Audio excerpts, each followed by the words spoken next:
I promise the video will be longer next month. I'm getting back on my like movie watching grind. I promise there'll be more next month. Y'all, I was not kidding.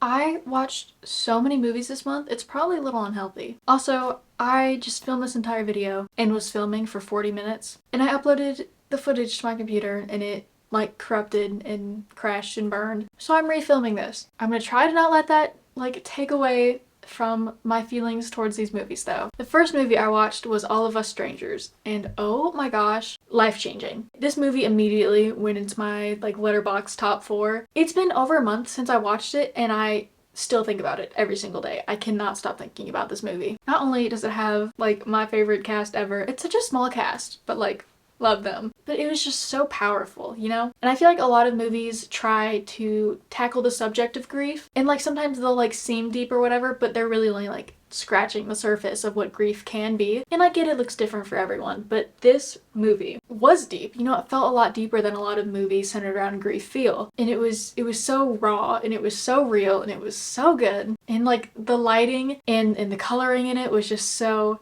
it was everything. After that, I watched, nobody's gonna be surprised when I say this, I watched Percy Jackson and the Olympians, The Lightning Thief. And listen, I love everything that has to do with Percy Jackson. I love the books, I love the show, I love everything about it. But I will say that it is entirely inaccurate and very dated. Like you can just watch it and be like, oh yeah, this was made in 2010.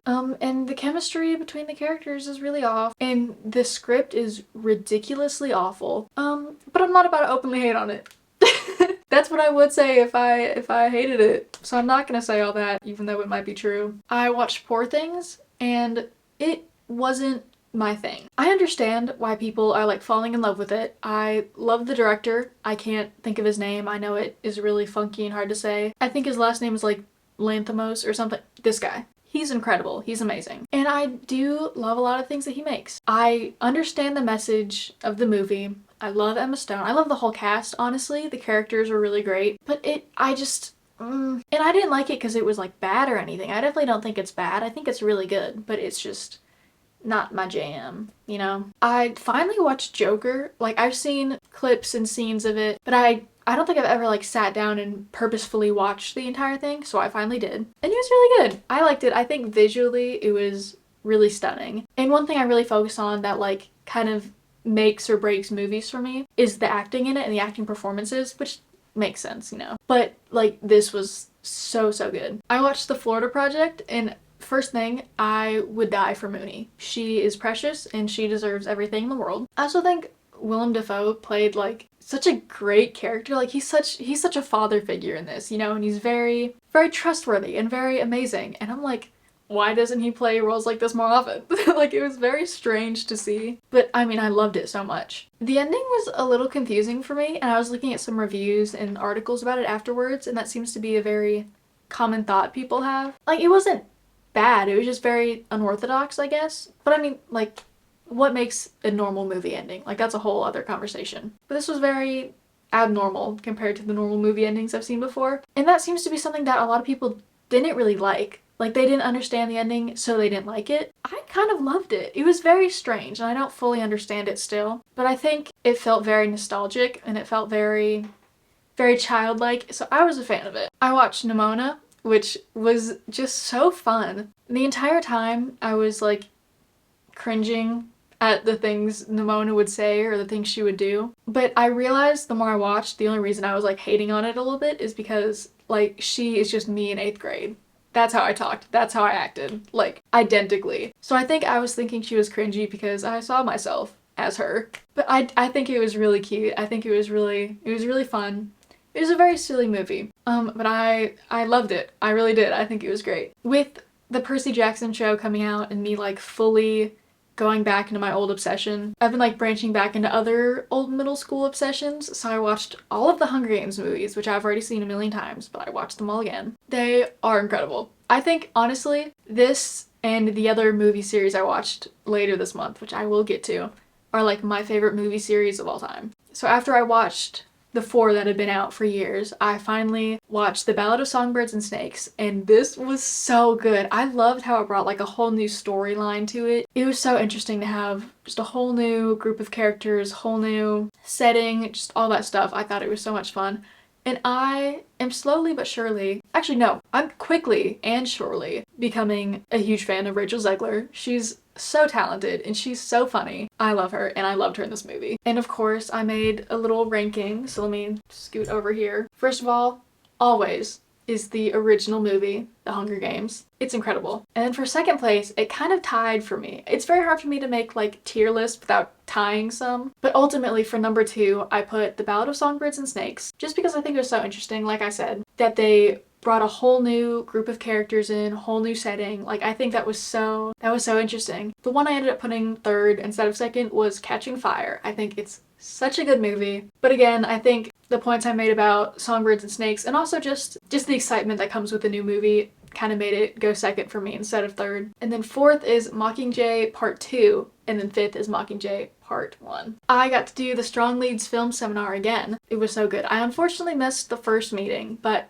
I was able to make the second one and we watched Orlando, and this was incredible. It felt like the longest movie of my life, I'll be honest. It felt like it dragged on a little bit, and then I went to check the time afterwards and it is only an hour and a half. It is a very short movie, but it feels a lot longer, and that's not like a bad thing, you know. I think it's still good. It just was hard for me to sit still and watch it that entire time. We learned a little bit about the history behind the movie and behind the novel, and a lot of people told the director, I almost said Sally Rooney. That's not her name. She wrote Normal People. Sally Potter was who directed it. A lot of people were telling her, like, with the way the novel is set up, like, it can never be turned into a movie. But she did anyways, and she did an amazing job. I finally watched Theater Camp. I've been meaning to watch this since it came out in theaters, which was a long time ago. I don't know if it's just because I've been, like, a theater kid my whole life. It probably is. But it was so funny. And it was a very, like, specific type of humor that, like, you wouldn't understand if you haven't grown up in like a theater environment, I guess. It was so relatable and it was so real. And the amount of talent in this,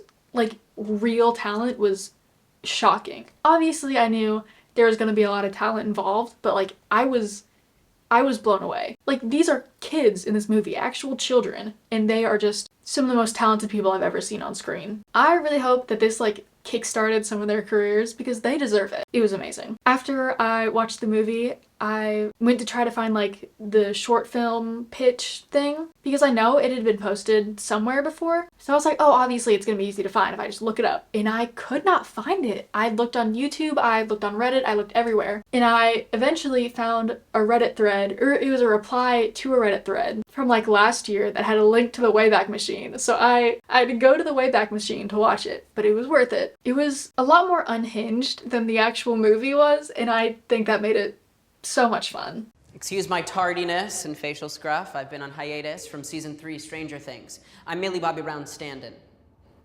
My highest note is an A minor inverted 7th. Just to teach you guys a little bit how I get there. No preparation. Is they're like, yeah!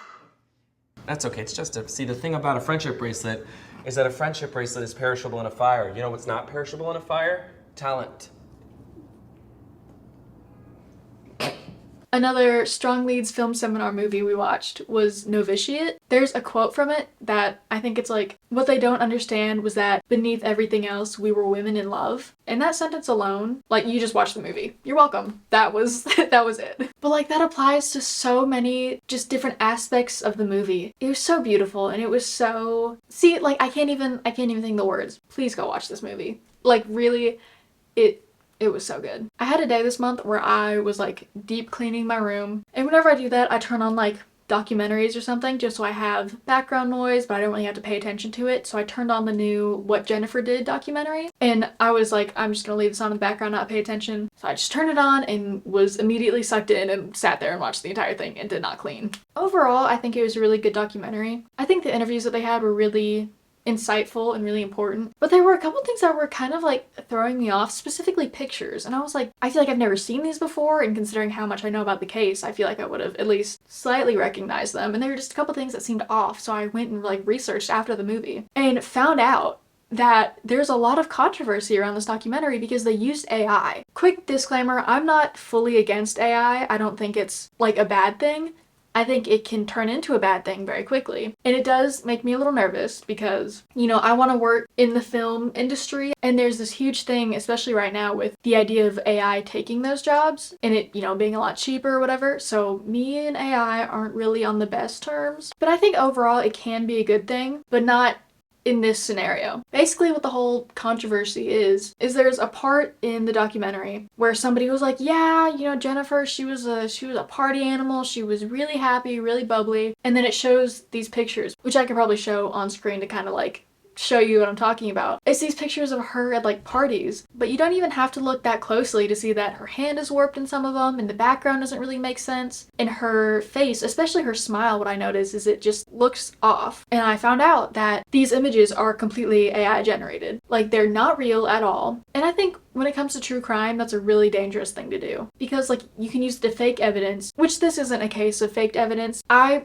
personally feel like it changes the narrative a little bit. And I understand in the interview he was confirming like, yes, this is how she acted. But when you bring in fake pictures, like that's I don't like that. That's gross. I don't like it. Overall, it was a decent documentary, but I cannot look past that. Yeah, I'm so excited to talk about this one. Again, with going back to my middle school obsessions, I rewatched all of Twilight, all the Twilight movies, which actually I think I've only seen the first one. I definitely remember watching the first one sometime in middle school. I don't think I ever watched the other ones. I know I read the books, but I decided to go back and rewatch all of them. And let me tell you right now, these movies are so bad.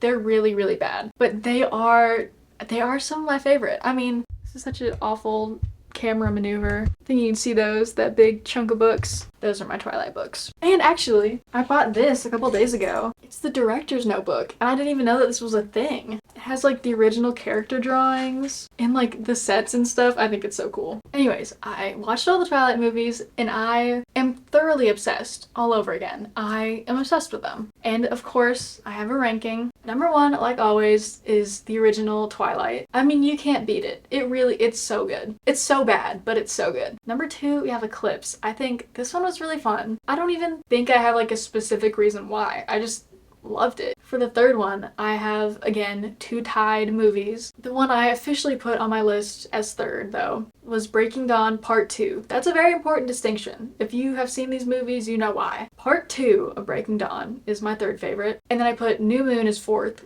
I love New Moon. I really do. I think it's so good. The soundtrack is one of the best things I've ever heard. This isn't even like a it's so bad it's good. The soundtrack is so good. I mean, Rosalind has been my favorite song like for years. I listen to it daily. And I have for all those years. And then number 5 is Breaking Dawn Part 1. This one is bad. Again, instead of being like, oh, it's so bad, it's good, this one is bad. I have no defense for it. I really don't. Can't be like, well, but like this part, no, it's not good. I also watched Bodies, Bodies, Bodies, which, first of all, I mean, I can't even start to talk about it without talking about how gorgeous this cast is. We need a minute to appreciate this. These are some gorgeous, gorgeous girls. These are some of the prettiest people I've ever seen in my entire life. And listen, I'm not a Pete Davidson hater. I'm also not a Pete Davidson lover. I will say that when I saw him on screen within the first couple seconds, I did audibly sigh and was a little unhappy, but he ended up being really funny. And after watching the movie, I could not imagine anybody else playing that part. I think he did it perfectly. This movie was a mess. This was all over the place. It was very modern. I feel like we're gonna look back on the vocabulary used in like a year and be like, oh, that was really interesting. What is that? Xanax, you want one? Yeah. You're always gaslighting me. Relax, relax. You're silencing me! And this sounds so, I don't like saying this. I think this sounds like a little cringy. It was very Gen Z, and I think that's why I loved it. I watched 500 Days of Summer, and I might be about to go on a little bit of a rant here. 500 Days of Summer is a horror movie. I don't know why it's not listed as that. This is mortifying.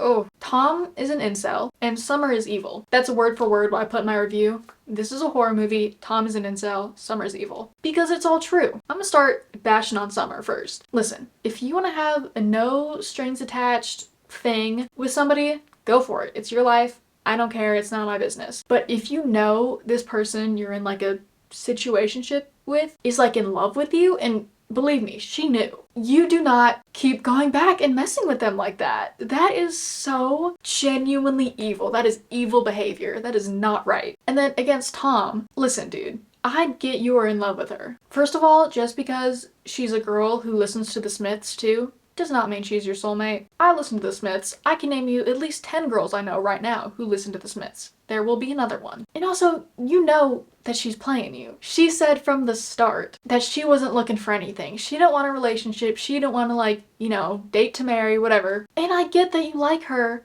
but dude, get a grip. Get a hold of yourself. Come on. Have some self-respect. It's a lot. I can't do it. Lastly, I watched A Nearly Normal Family, and I discovered something recently, which sounds a little strange, but one of my new favorite, very specific genres is like Swedish crime limited series on Netflix. It's very specific, but it's done very well. I feel like shows like that are always really good, but specifically if they are in Swedish. This show is a lot to take in. It's a lot to handle. There's a lot of aspects of it, I guess. It's like hard to talk about it without spoiling any of it, you know? But I think it's very deep and it's very emotional, and they're not like overdoing it. You know, I feel like with a show like this, it's really easy to overdo it. But no, it was like so perfectly done. And I loved the ending. I loved the outcome of the court case. I can't say anything, which makes me so annoyed. But I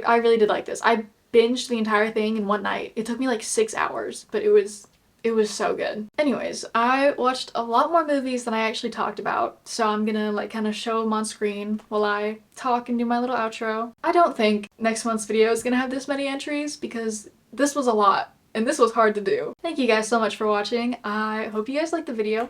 I had a very fun time making it. If you want to see my reviews immediately after watching these movies, go check out my Letterboxd. It's in the description below. I am a chronic Letterboxd user. I'm on it literally every single day, multiple times a day. It's a problem. I will see you guys next time. Bye bye.